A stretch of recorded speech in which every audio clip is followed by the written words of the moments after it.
Bonjour à tous et bienvenue à Osgore pour tester aujourd'hui la nouvelle Mercedes Compact, la nouvelle classe C, un véhicule qui a été déjà produit à 10,5 millions d'exemplaires. Alors elle n'est pas née classe C, en 1982 elle s'appelait 190 et comme toutes les voitures avec l'âge, mais il n'y a pas que les voitures, vous allez comprendre, en prenant de l'âge, elle a grossi. Elle mesure désormais 4,75 m de long, c'était pratiquement la taille d'une Mercedes classe E il y a une quinzaine d'années, et par rapport à la génération précédente, elle a été rallongée de 6 cm, c'est l'empattement qui en profite également pour s'allonger de 2 cm et demi, ce qui profitera aux passagers arrière. Il faut quand même noter que même si Mercedes a réussi à moderniser franchement la ligne, elle est plutôt jolie cette voiture, eh bien elle garde l'ADN de la classe C, ça c'est un tour de force. Qu'elle garde aussi, c'est une aérodynamique record puisque cette version, la berline, la voiture est disponible en berline et en break, affiche un CX de 0,24. Le coffre est plutôt généreux, 455 litres. Bon, l'espace arrière est en nette augmentation. Je vous ai dit tout à l'heure que l'empattement avait augmenté. En fait, c'est 65 mm de plus. Donc voilà, on en profite effectivement pour accroître l'espace aux jambes des passagers. L'habitacle, c'est pratiquement celui de la classe S, avec en particulier ce grand écran central en position verticale de 12 pouces. Juste superbe au niveau de la définition, hein. Franchement, on peut avoir la 3D, on peut même, alors pas ici parce qu'on n'est pas dans un coin où on l'a, mais on peut avoir le paysage. D'ailleurs, je vous ferai voir tout à l'heure qu'on a de la réalité augmentée sur le GPS. La qualité de fabrication, c'est simplement superbe. C'est vrai que Mercedes a eu quelques passes difficiles, mais on en est revenu depuis un petit moment et maintenant, franchement, c'est pas mal. Face au conducteur, on a une dalle numérique qui sert de tableau de bord, qui est évidemment paramétrable. On peut choisir plein de présentations différentes, navigation, assistance. Alors vous voyez, on peut avoir aussi une présentation sportive avec un grand contour au centre. On a les données moteurs. Ici, vous verrez, pression de suralimentation. Je vous explique dès que je soulève le capot. Sous le capot, pas de 6 cylindres, sous le cache plastique. Un petit moteur tout petit, 1,5 litre, 4 cylindres, quand même doté d'un turbocompresseur, mais d'un turbo en 48 volts. Pourquoi ? Parce que toutes les classes C sont désormais dotées d'une hybridation, et là c'est une hybridation légère en 48 volts. Vous avez un moteur électrique qui est placé dans la boîte de vitesse et qui va aider le moteur principal. Il va fournir 20 chevaux de plus et surtout 200 Nm de couple. Ce moteur, il développe 204 chevaux, c'est suffisant, même si la voiture est quand même assez lourde. En fonction des options, là on doit être à peu près à entre 1650 et 1750 kg. J'ai pas le poids exact de cette voiture-là. Donc 204 chevaux, 300 Nm de couple, avec les 200 Nm qui sont ajoutés par le moteur électrique. On se dit c'est suffisant, effectivement. Les performances en matière d'accélération sont extrêmement bonnes. 0 à 107 secondes 3. Le seul truc, c'est... Alors, on va essayer de doubler la voiture qui est devant nous. Et vous allez tout de suite comprendre quel est le défaut de ce moteur. Voilà. Décidément, on n'a pas de chance. Bon, écoutez, on va attendre un peu plus loin. Là, on a un peu plus de champ. Je vais accélérer.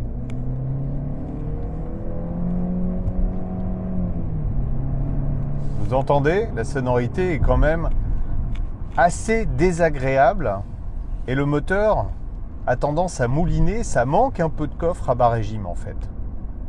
Comme avec beaucoup d'hybrides, ce qu'on a intérêt à faire, c'est passer en position économique et là on va avoir quelques fonctionnalités intéressantes, en particulier une coupure moteur, vous voyez, le moteur s'est arrêté, on peut avoir de longues périodes où on est en coupure moteur, même à des vitesses qui peuvent être assez importantes. Bon là c'est limité à 70 et ça permet de contenir la consommation. Alors ce qui est drôle, c'est que comme on a un turbo qui en fait n'est pas alimenté par les gaz d'échappement, donc c'est un turbo électrique, de temps en temps, même quand on est dans une grande descente et que le moteur est coupé, il se remet en route tout seul pour alimenter en électricité le turbo, enfin la batterie, et ensuite être capable de faire fonctionner le turbocompresseur avec la batterie 48 volts. On arrive à des consommations, depuis le départ, vous voyez en bas, on est à 7,6 litres au 100. On n'a pas particulièrement cherché à consommer peu. Quand on est dans une portion beaucoup plus rapide, on arrive à des consommations de 10 litres, étant donné la taille de la voiture et la puissance du moteur. On va dire que c'est pas la plus économique de toutes, mais c'est raisonnable. Vous savez, il y a 34 ans, quand j'ai commencé ce métier, je me demandais comment on pouvait aimer les Mercedes. Bon, c'était pas du tout dans ma philosophie, hein. Moi, j'aimais les voitures de sport, c'était des voitures statutaires. Et puis un jour, j'ai pris le volant, c'était un coupé la première fois, un coupé Mercedes. C'était pour l'émission turbo. Et là, j'ai découvert quelque chose que je ne soupçonnais pas. Une douceur de conduite, un confort, un silence, une sécurité que je n'avais jamais connue auparavant dans une voiture. Et à chaque fois que je reprends une Mercedes, à chaque fois, c'est la même chose. Et cette nouvelle classe C ne déroge pas à la règle. C'est une voiture qui est silencieuse, qui est confortable, qui est très agréable et surtout, on se sent vraiment en sécurité. Alors, la sécurité, c'est aussi tout un tas de petits détails. Par exemple, il y a un truc qui m'agace, mais par-dessus tout, dans les voitures modernes, c'est les systèmes de maintien automatique dans la file. À partir du moment où vous mordez un petit peu sur la bande pointillée au milieu, vous avez une vibration dans le volant ou dans le siège. C'est tellement agaçant quand on est sur une route avec des virages qu'on le coupe.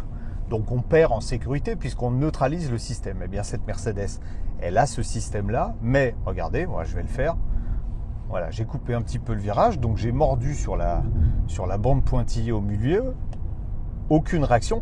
Il faudrait vraiment que la voiture analyse que je perds le contrôle de ma trajectoire pour arriver à le corriger. Ça, c'est des petits plus. Alors, ça paraît insignifiant, mais quand on ajoute tout ça, eh bien, on se retrouve dans une voiture qui a une philosophie réellement différente des autres.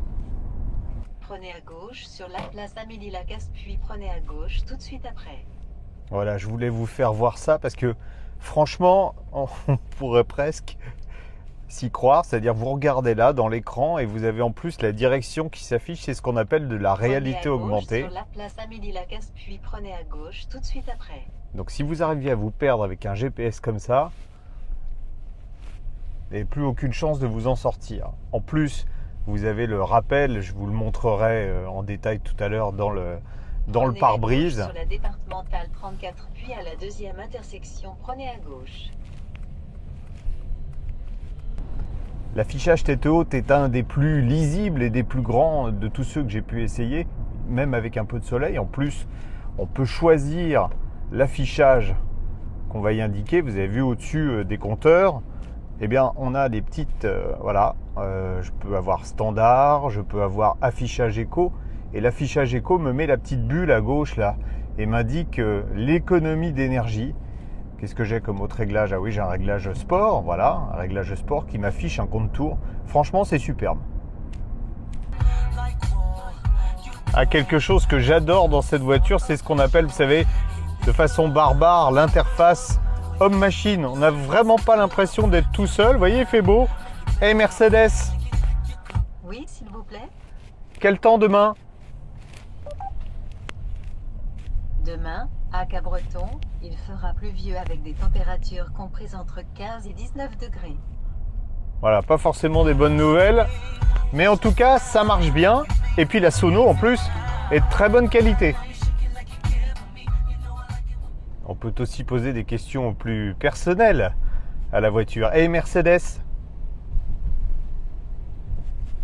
Hey Mercedes. Oui, s'il vous plaît. Est-ce que tu aimes Audi et BMW? J'ai la même opinion que vous. Sinon, vous ne seriez pas ici. Ce qui est surprenant avec cette voiture, c'est qu'elle a beau être très confortable, on peut faire des kilomètres et des kilomètres sans être fatigué. En plus, malgré son poids somme toute respectable, eh bien, elle offre un châssis. Voilà, on va se mettre en position sport sur le châssis. Regardez.